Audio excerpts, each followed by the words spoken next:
Rolling. Welcome everyone to Walking After Whiskey after taking a break. I'm Shorty. And I'm Travis. We're going to break down your latest episode of The Walking Dead tonight.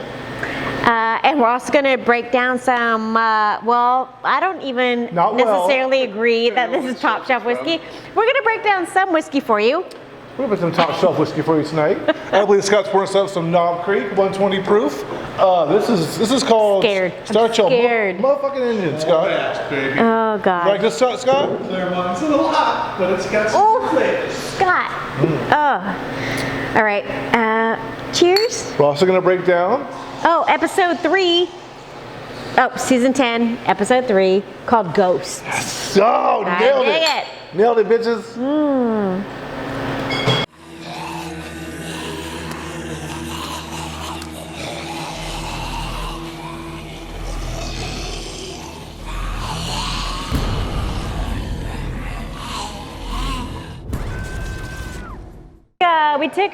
We took a little hiatus. Sorry, I was in Disneyland. Went to Disneyland without Oogie Boogie Bash. But so now we're back. Just want to reference the last episode that we missed. It's all about the Whisperers. Fantastic backstory, and now episode 3. Ghosts. So we start out right, and it's there's a whole lot going on. We just started to see wave after wave and hours and hours. At first, they're kind of all having fun with it. They're all having a great time, just out there killing again, killing together, teamwork. But after the hours and hours of repetitive waves of zombies, they're really getting into their heads, not only because they're tired, but because they're fatigued. So it's becoming a war of attrition. It was almost like an episode of 24. Yeah. Like the countdown of everything that was going on, really, but intense. Yes. Like they did a great job of breaking, I don't know, breaking seeing how tired they were and kind of getting to that point. We see this first, because whether right now they'll get a zombie here or there, it's not much. Now they're all coming together and fighting waves, and it's like, the first 4 hours are fine. The first 8 hours, we're still going good. They went to 38, maybe 40, 50 hours. They weren't sleeping. They were all kind of seeing things and becoming very agitated with each other. A zombie apocalypse, it's hard to not be agitated with people that you aren't bathing, aren't using deodorant. You can imagine how the stakes get so much higher around these people when this happens. I feel like it's more like a brush your teeth thing, but it's cool. It's cool. So I think the heart of it though is kind of getting to the Carol episode, all this, so much great stuff going on with Carol this episode. So Carol's a pill popper, breaks my heart. But it happens. She's a pill popper, and Eminem will be proud. Eminem's mom will be proud. No, no. So, where do we want to cut to? Because we can kind of, from all of the zombie horde coming, we can kind of cut. Let me just say this. So Lydia, Alpha's child. Lydia says it's not Alpha. I don't know if we necessarily believe that or not, but so that's where all of the hour countdown comes from. So not sure if I necessarily believe that or the audience necessarily believes that, but from there, so it's all about Carol, which I love. Well, I think Lydia's misleading. And you're burping. Lydia's misleading them, but not on purpose. Alpha's never had an enemy like our team of people. They never had someone that was so coordinated and calculated and with environments and communities like this before, right? So Lydia doesn't understand her mom's thinking right now because, for one, Alpha's rebuilding herself as a non-child having person, and now she's having to combat people that actually think and actually are in huge calculated, as we've seen on the beach, are very militant on what they're doing. So Lydia's saying, this is not my mom. She doesn't know who her mom is anymore. Her mom has actually become something different now. She's evolved past her daughter, and Lydia doesn't know what her mom is or capable of anymore. I don't know. I think she kind of does though, but the episode really leads you to go in directions. So I appreciate that about that. Look at you. It's I'm just gonna take a little shot of this. We do, and you're right. And so I think a big part of this new season and the new pacing is more suspense. I'm not gonna say it was so laid out for us before in other seasons, but definitely there's a lot not to be known. Right now Carol looks so unstable with popping these pills. She was always the moral compass and center and the heartbeat, and now she's seeing things. She's seeing Henry at every turn. She's seeing herself in covers of old high school books. Like her psyche is so frail, and she was the one who never broke. And Carol was breaking. But what I love about this though is it's what you want. Like you want Daryl to be making breakfast for Carol. Oh, right. In the morning, right? You want that. You want Henry to be alive so that Carol's happy. Like you want all of that, and I appreciate that so much about this episode. And in the end, it's like it's a fight between Alpha and Carol. Like everything sets itself up for that. Like from the last episode when you see Alpha down here, you see Carol up there. Like everything is going to lead up to that, and it's amazing. And Carol handling herself in front of Alpha was epic. But what did she handle herself, or did she lose herself? When okay, so she shoots the fire. Like everyone comes and tackles her. Like Daryl even get it. But when she confronts Alpha and was like, yeah, nope, I feel nothing for you. The probably most pivotal scene, I will say, probably for the entire season. I think that's a pivotal scene for the entire season. Yeah, but Alpha proved her wrong in a second, saying that Henry cried your name as we cut his head off. No. She immediately broke. So Carol does feel something for her. But Carol's always going to shoot. Carol, she always wanted to shoot her anyway. So yeah, she pushed her. But did Alpha know she had a gun? No, she didn't know that crap. Everyone laid their arms down, which is stupid. But everyone lays their arms down. How scary is it when not only your enemies in front of you, but even your own friends are scared of her? Like Carol was proven to the fact that even Daryl and Michonne are broken so hard that they wouldn't even let her finish the fight right there. They could have killed Alpha, it'd have been done. They'd have fractured. But it's always about the whole versus the one. It's always about that. Like in all these pivotal fucking movies, it's always about that. So, let's talk about peanut butter and jelly. Peanut butter jelly time. We'll also Negan and Aaron together. So like you and I talked about this. So Negan obviously reverse psychology. Negan gets himself out of captivity for the most part. Although we talked about why is it just Negan and Aaron out in the open? Like how does that happen? He was running low on people. There's supposed to be a whole front of people going north to go watch the waves. But at some point there was never anyone but Negan and Aaron out there. But did Negan play Gabriel to get out there? And then is Negan playing this whole time? That's the thing. Is Negan playing this whole time? Yeah, Negan's always playing. Negan never folds his hand. Negan is still playing that I'm just picking tomatoes. I just want to bury these bodies because the more docile he looks, the more trustworthy he looks. And Negan starts bending his back around, swinging things like this. A tire iron. Oh, look at this. A tire iron right there for me. I actually, I was waiting for him to name the tire. I was waiting for that. But I also think that he didn't because he knows, that's psychotic behavior when you name that shit. So Aaron and Negan get a confrontation talking about, Aaron finally gets to let loose. He hasn't actually seen Negan since the clearing when they, basically bashed Abraham's head in, and so he gets a chance to actually talk to Negan about all he lost. Aaron lost. I think my eyes fogged over. Sorry. I think my eyes fogged over when I just did that. It looks fine. I think they fogged over. Okay, sorry. Move. See, I think she might be turning. So basically, Aaron got to air out all of his frustrations and upsetness with Negan that he lost his lover because of what Negan did. And Negan basically puts in his face saying, as a man, we have to protect everything that's ours. It's your job to protect what's yours and what you love. And so Aaron was like, are you saying that it's my fault that my lover died? And Negan's like, wear the fucking shoes, buddy. And then But as a human, do you not feel for that?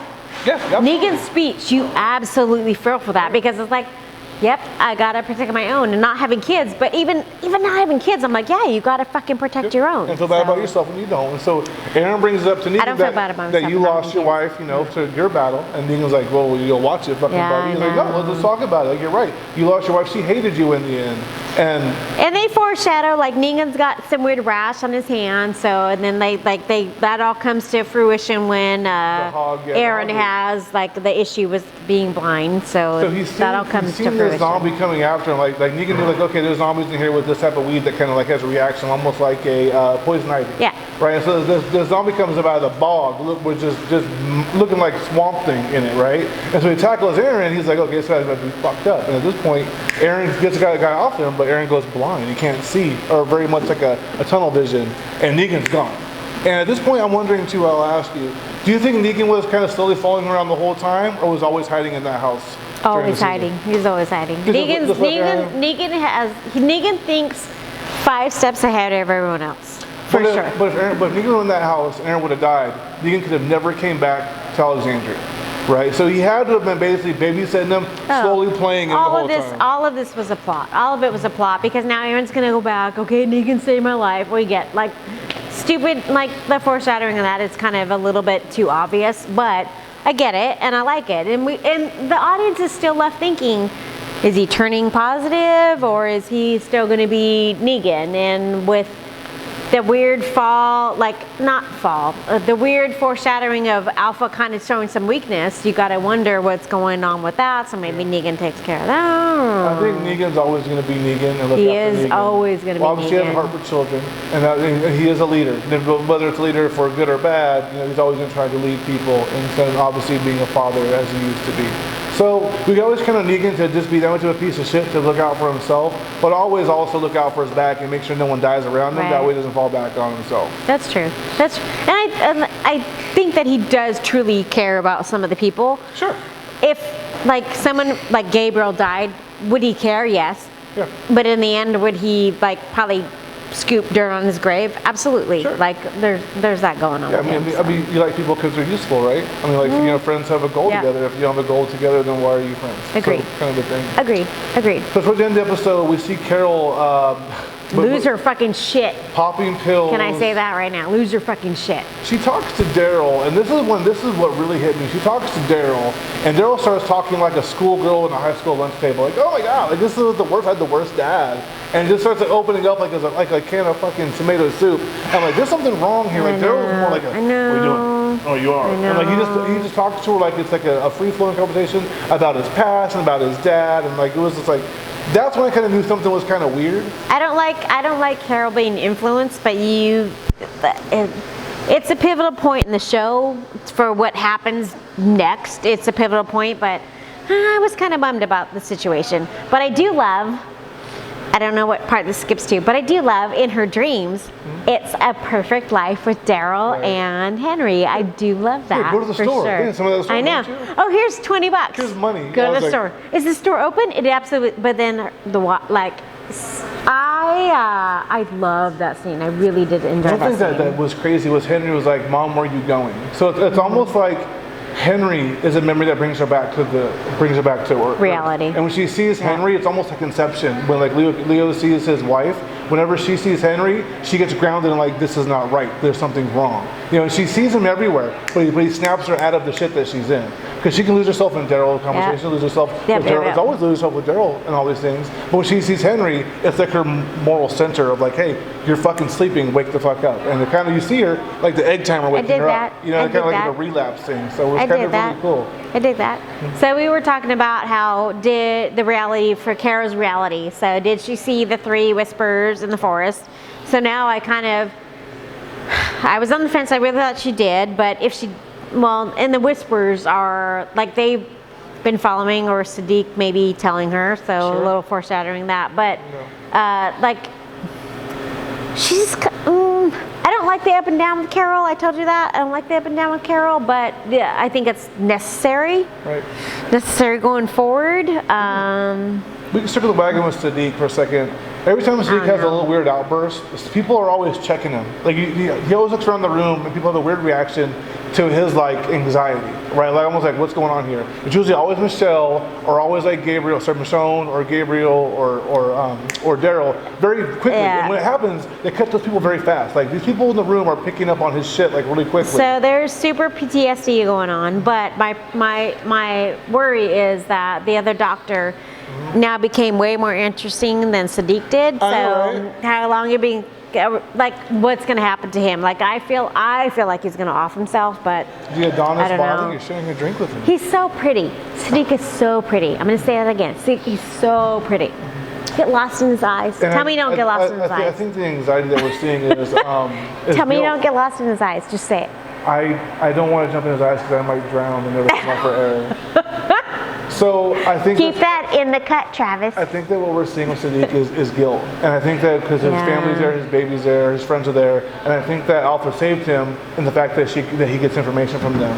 Right. When Alpha comes to the border with Michonne and Daryl and Carol, she brings up the fact that you crossed our border 3 times. So once in the winter storm, which the walkers aren't built to walk around in winter storms, right? That's just not how they could have been out there. They found a frozen zombie out there, so they were all booted up. So I think that someone's telling them and feeding her information. I think part of what we're seeing is he's kind of like, when he hears about things, he gets kind of anxiety because he thinks he has to tell them what he's hearing, you know, or but what's his point? So did she threaten him with like more stakes, no heads on stakes? Like what's the point? She's gonna kill his baby. And she's going to kill Rosita? Absolutely. And if you watch episode 1, well, after it's all done, and Sadiq has his flashback, and all of a sudden there with her knife looking at him, almost like coming to terms, like, hey, let's work this out. And then I think if you watch that flashback, it's very indicative of what's happening here. It's Alpha playing Sadiq, and Sadiq is weak, right? He's already, he's the reason that Carl got killed. He's the reason, for a lot of things in this show. Wow, you're very judgy. Yeah, we have to be in the dead. In the apocalypse. You're very judgy. It's the judge apocalypse. I don't think that. Cameron's taking a drink, y'all, so take a break. All right, how are we ending this? So we're going to end the show with, we see Carol. She gets caught in a simple little bear trap or whatever you call that. She gets snared up.